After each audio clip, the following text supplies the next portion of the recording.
pertanyaan tentang ini yang agak rame, katanya masalah Mbak Rara hadir ke dalam TKP. Saya luruskan bahwa Mbak Rara itu datang siang dan Mbak Rara itu tidak masuk ke dalam agenda yang dijalankan oleh Polda kemarin pas olah TKP. Tapi beliau hadir sebagai YouTuber juga, dan Mbak Rara kan kebetulan juga sering komunikasi dengan keluarga korban. Jadi kemarin itu beliau hadir tidak masuk ke dalam rangkaian olah TKP, tapi beliau hadir. Ya, kita kan kenal Mbak Rara, dan Mbak Rara juga ada WA saya dan lain-lain. Akhirnya beliau kita ajak masuk, dan Mbak Rara setelah masuk juga tidak ikut dalam rekonstruksi atau olah TKP. Mbak Rara hanya duduk bersama keluarga almarhumah. Di situ ada Walilis, Wayeti, dan Rizka, sepupunya almarhum, dan itu duduk bareng di ujung tanah sebelah sana sambil memberi motivasi dan lain-lain untuk keluarga.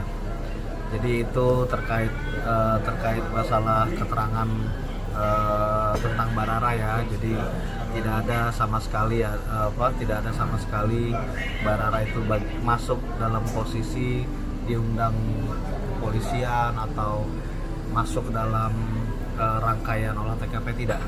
Jadi itu tidak benar. Kalau ada yang mempertanyakan seperti itu, ya yang saya sampaikan adalah sebenar-benarnya yang terjadi gitu.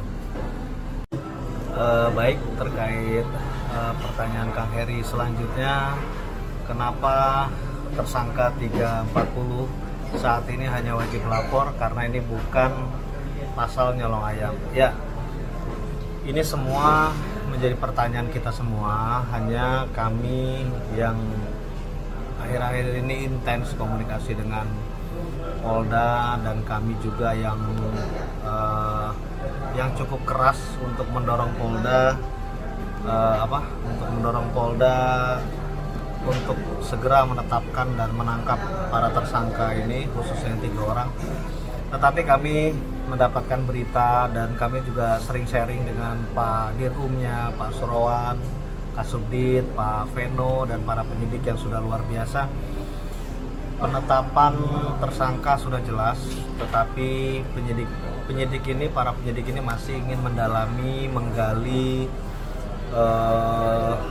keterlibatan pihak-pihak yang 3 ini, dan lebih ke motif, karena ini kan berkaitan dengan motif juga ya. Artinya salah satu tersangka ini kan adalah istri muda dari tersangka Y gitu, sehingga motif ini apakah benar-benar terkait harta, yayasan, dan lain-lain. Walaupun kami dari ATS Lowom sudah sangat jelas dan sangat memastikan dugaan kami ini insya Allah benar gitu ya, karena memang motif yang sesungguhnya ini adalah harta, dan harta itu berputarnya di yayasan gitu. Jadi itu yang menurut kami alasan polisi sampai hari ini belum melakukan penangkapan, tetapi kami yakin bahwa sebentar lagi atau mungkin 1-2 hari ke depan ya kemungkinan akan segera ditangkap. Kita tunggu saja, karena polisi saya yakin sampai hari ini masih sangat berjuang luar biasa. Dan selama mereka kooperatif, selama mereka tidak melarikan diri, karena saya yakin walaupun mereka di luar, polisi sangat ketat penjagaan terhadap mereka gitu. Jadi itu Kang Heri yang bisa saya sampaikan. Nah, nanti terkait dengan pertanyaan yang kedua terkait dengan LPSK, kemarin sudah hadir LPSK di Polda, sudah ketemu secara intens dengan penyidik dan para pimpinannya, dan juga LPSK sudah ketemu dengan klien kita. Tetapi kebetulan karena kemarin memang saya tidak bisa mendampingi, yang mendampingi adalah Bang Ahid, jadi coba nanti Bang Ahid nih yang menyampaikan. Oke, terima kasih teman-teman semua, semangat terus untuk mengawal kasus Subang. Kita sudah sampai di pertengahan perjuangan, harus tuntas, dan kita harus kenceng nih spiritnya untuk mendorong, mengawal polisi untuk segera menangkap tersangka-tersangka lain dan segera menemukan motif utamanya apa, sehingga segera disidangkan dan diputuskan dengan hukuman yang seberat-beratnya. Terima kasih. Kita lanjut ke Bang Ahid ya. Terima kasih. Baik, teman-teman dari media online, cetak dan semuanya, melanjutkan tadi apa yang disampaikan oleh Bang Taufan tentang pertanyaan-pertanyaan dari netizen terkait progres LPSK yang diajukan oleh Danu sebagai JC ya.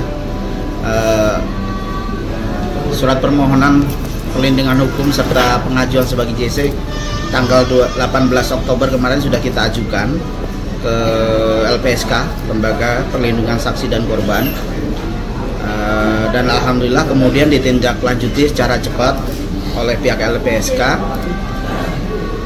Kemarin pihak LPSK datang, ada sekitar 4 orang, ada salah satu pimpinan LPSK, kemudian tenaga ahlinya, dan di situ kita juga ketemu dengan Danu, ketemu dengan penyidik untuk mengkonfirmasi tentang permohonan pengajuan JC tersebut.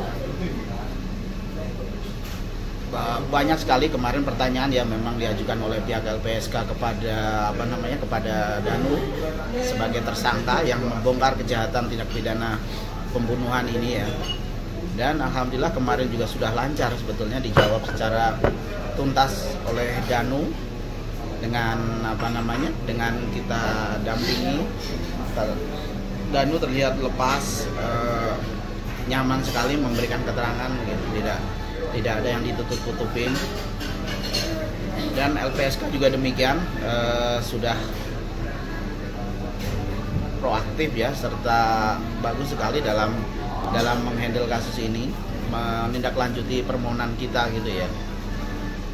Nah, salah satu syarat JC ya memang kemarin itu sudah kita sampaikan bahwa salah satu syarat menjadi JC adalah bahwa pemohon tersebut adalah bukan pelaku tindak pidana utama atau bukan aktor intelektual, dan pelaku ini bersedia bekerja sama dengan pihak kepolisian untuk membongkar kasus tindak pidana ini begitu. Dan itu semua kriteria yang disyaratkan oleh undang-undang untuk menjadi JC sudah dipenuhi oleh Danu, dan alhamdulillah progres JC saat ini bagus sekali. Hari ini setelah Danu kemarin diperiksa oleh LPSK, hari ini LPSK datang ke Subang untuk bertemu dengan keluarga korban, Yoris dan keluarga ya, untuk mengklarifikasi semua apa yang diketahui tentang adanya tindak pidana tersebut begitu. Mungkin itu saja ya. Kembali lagi ke Pak Taufan. Oke, jadi begitu ya Kang Heri, sudah kita jawab semua.